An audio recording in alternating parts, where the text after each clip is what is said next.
Hello and welcome to Sports Update on Breakfast Central.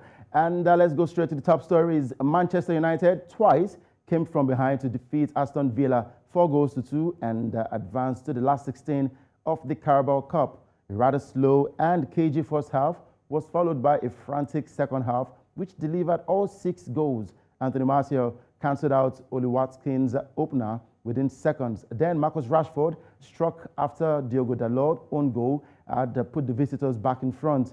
Bruno Fernandes then fired United ahead in the 78th minute before Scott McTominay added the 4th goal in stoppage time, with both goals set up by teenager Alejandro Garnacho after he had come off the bench.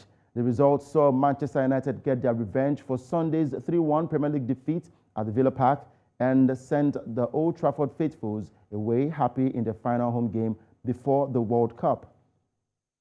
Going to the other games now, of course, for Manchester United, that was the only one that was played in the EFL yesterday, 4-2, a great result for Erik ten Hag, their last home game before the World Cup kicks off in a few days' time. And talking about the World Cup, Chelsea winger Hakim Ziyech has been included in a Morocco squad for Qatar 2022, 2 months after ending his 15-month exile from the national team. The 29-year-old had announced his international retirement in February after falling out with former coach and that's the former Atlas Lions boss Vahid Alihodzic, who was dismissed in August. Now, new coach Walid Regragui he did not waste time in recalling Ziyech and started him in his first 2 games in charge against Chile and Paraguay in September.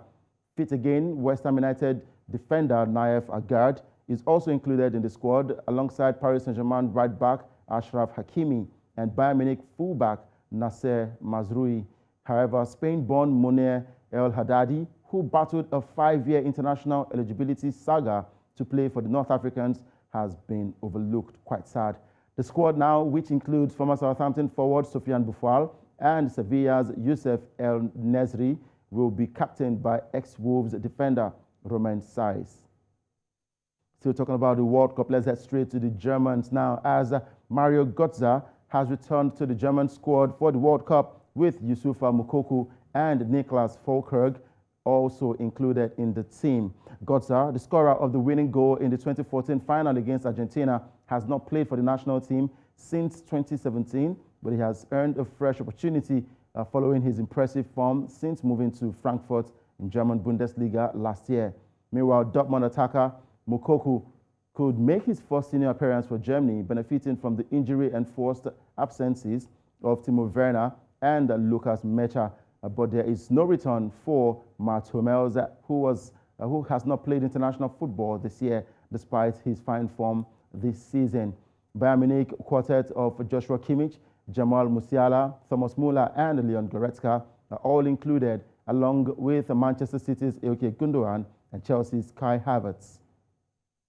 And for Denmark, they have their request for its players to be permitted to wear pro-human rights training shirts at the World Cup in Qatar has been rejected by FIFA. The Danish Football Federation asked if its players could wear the shirts with the words "Human Rights for All." The World Football's governing body prohibits all political messages and has asked teams to focus on football following a controversial build-up. The DBU disputes that it is a political message but accepted the decision by FIFA. Denmark will go on to wear the toned-down shirts for the World Cup to protest against host Qatar, with kit provider Hummel designing a 3rd all-black kit to represent the color of mourning.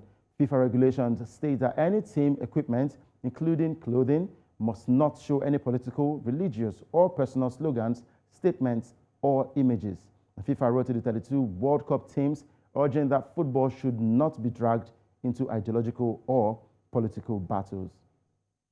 And in the world of car racing now, Formula One drivers are pushing for a change in the penalty points system to prevent drivers being banned from races for frivolous offenses. AlphaTauri's Pierre Gasly said that before the Sao Paulo Grand Prix that he was a bit embarrassed to be 2 license points off a mandatory 1-race ban. Mercedes driver George Russell said the penalty does not fit the crime, especially in Pierre Gasly's case. Now, the Britain also went on to add that the rules are not in the right place. And the governing body, the FIA's approach to various administrative matters has come under the spotlight this season, and Russell, the director of the Grand Prix Drivers Association, said it had told the drivers that it was going to hold a review over the winter. And in the NBA, Los Angeles Lakers star LeBron James believes Kyrie Irving's apology following his suspension for posting anti-Semitic material on Twitter should be enough to earn him a return to the basketball court. Irving initially failed to apologize for his social media post about a book and a movie with alleged anti-Semitic views, nor unequivocally say he has no anti-Semitic beliefs. The 30-year-old, who was handed a minimum 5-game suspension by the Brooklyn Nets, issued an apology on Instagram after NBA Commissioner Adam Silver had expressed his disappointment at the lack of one. And LeBron James previously said he did not condone the behavior of his former Cleveland Cavaliers teammates, though he now feels Irving has educated himself and should be allowed to return to the NBA court. And that's it on Sports Update on Breakfast Central. I'm Udoka Njoko. Good morning, Olive, and good morning, Joe. Thank you so much, Udoka Njoko. Well, Kyrie Irving, should he be allowed to return? Kyrie, well, he hasn't said, I'm sorry yet. And that's what a lot of NBA fans are expecting to hear from his mouth. But I mean, he's maybe his Instagram apology. I think he did an Instagram apology, right? Yes, he did. So should that count for something? Maybe. They really want to see it. They want it to be official. Yeah, he has been surrounded with a lot of controversies ranging from the COVID period when he was supposed to take his vaccine, and he said, look, he would not take his vaccine. It's against his human rights to this anti-Semitic message now. So it's a whole lot of controversy for Kyrie Irving. And I think, yeah, just give an apology, come back to the basketball court, because he's one of the best basketball players in the NBA. Well, let's hope that it will be accepted. And of course, Gotze returning to the German national side. Surprise, surprise. Surprise, I mean, surprise. Olive, you have someone who hasn't played football in a year. I mean, talking about... Miracles happen. He probably has been rehearsing behind the scenes, working out, and wants to come and shock you to let you know that it's not by what you see. I mean, for the World Cup, we'll get to see interesting players, and some notable names have also been missed out in some of the top teams going to Qatar, but we're just expecting the best of football in Qatar this year.